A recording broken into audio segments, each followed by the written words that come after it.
Hey everyone, today I wanted to quickly go over the new and exciting news we got for Monster Hunter Rise on the Nintendo Switch. Late last night, the Japanese Monster Hunter Rise Twitter account reached out to everyone confirming that a patch was going live within a few minutes, providing us with a bunch of new fixes and changes to the game that they were actually calling version 1.1.2.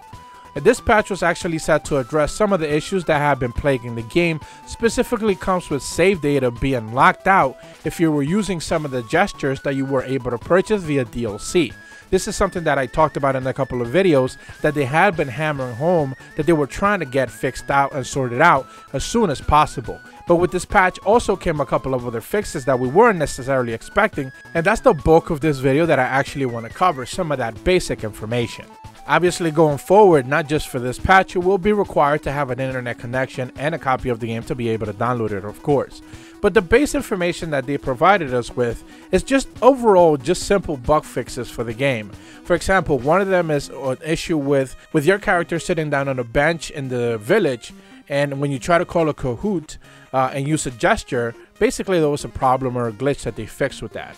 Another one was a menu that was inaccessible in the gathering hub with your Kahoot and arm, for example. So these are very little basic things that most likely a lot of people didn't even notice that they were definitely trying to address. Another couple of interesting fixes that they provided us with is that your character basically would stop responding, the controls would stop working if you received a friend request or a type of request and you were writing your canine. So a lot of people were having that issue apparently, enough for them to actually add it in the patch notes.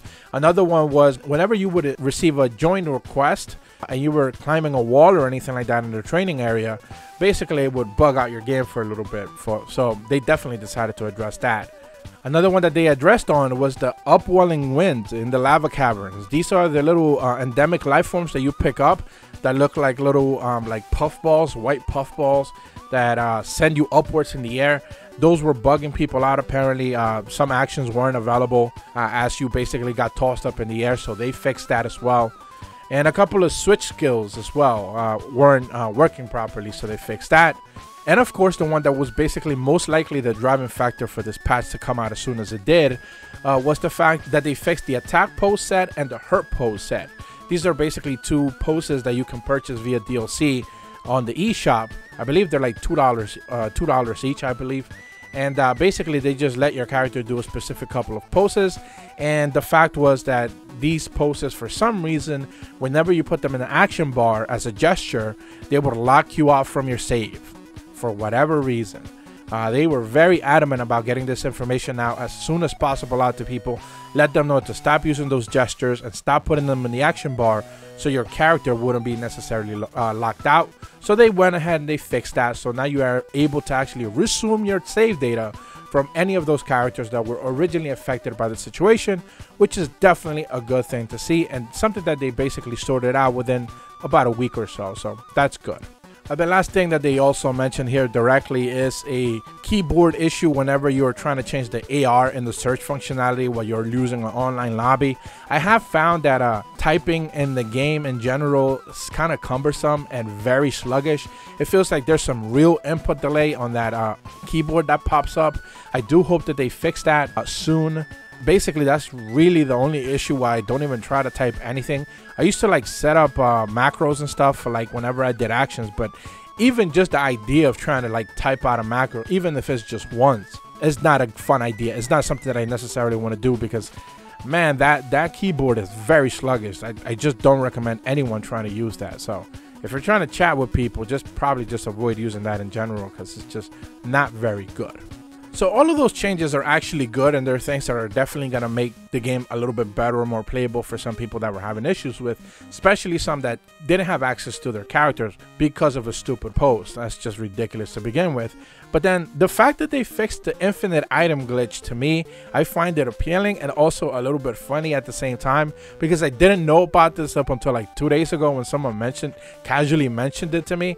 And basically, if you didn't know, the infinite item glitch was a thing where, like, if you, for example, want to use a max potion, which is basically what people were doing. So if for some reason you were playing online, going into a lobby, someone was using, I believe it's wide area, that a skill that lets you heal other people right next to you, and someone was spamming max potions the entire time. Basically, anytime anyone was ever hit, that person was most likely using the glitch that was letting them use a max item glitch. Essentially, just you could have the ingredients for a item that you can basically craft naturally, put them in your bag, and then put that final version of that item, like the max potion, in your radio menu. So the glitch was essentially letting you use a max potion that was supposed to readily be available in your radio menu, while actually not literally having that available, since you have only the ingredients for the raw potion. Even like the side steps, like you didn't even need to have those, like a catalyst or anything like that. So it was this weird situation where like people were just spamming like really high-end items, dusts and stuff, and max potions and demon drugs and stuff like that, just willy-nilly, and like basically just using them infinitely because there was a glitch in the game allowing people to be able to do that. I'm sure you can Google this. I'm sure it's a couple of tutorial videos of people doing it. I saw one the other day. I didn't know about it, so sadly I didn't necessarily get to experience it all that much. But yeah, apparently they fixed that with this patch. So for those people who were like, I know for a fact I jumped into a lobby and there were a couple of people just spamming max potions the entire time. I know they were using it. So yeah, they're probably not going to be able to use that anymore. And it sucks because that was kind of fun. I don't necessarily think it breaks the game, although it certainly does to a certain degree. Like, not that this game is all that difficult to begin with. We had a couple of discussion videos about that. But yeah, basically they fixed that glitch. So sorry for those people who were definitely using infinite items to be able to just keep themselves alive the entire time. But apparently that's no longer an issue. There are some basic glitches that have not been addressed in this patch notes as far as I'm aware. Whenever you use those options to swap out your controls from ZR to LR and stuff like that, they don't necessarily work all that well. There are basically issues with it, and I know a lot of people have definitely reported about it. So hopefully they are able to address that as well. There definitely are some performance issues in the lava caverns that I've noticed. Is not necessarily the most stable map. I would hope that they perhaps can address that as well.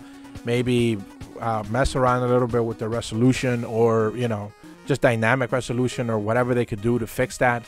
The frame rate does, I don't want to say chug, but it definitely has issues holding the 30 frames per second in that specific area in some instances. I'm not saying all the time, but I do remember specifically fighting the Magna Malo fight and having issues with the controls, because basically the game was not performing optimally all that well.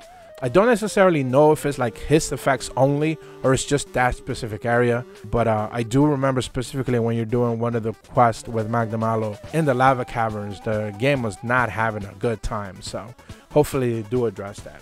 But that's about it for this video. Hopefully you guys are able to enjoy the new patch.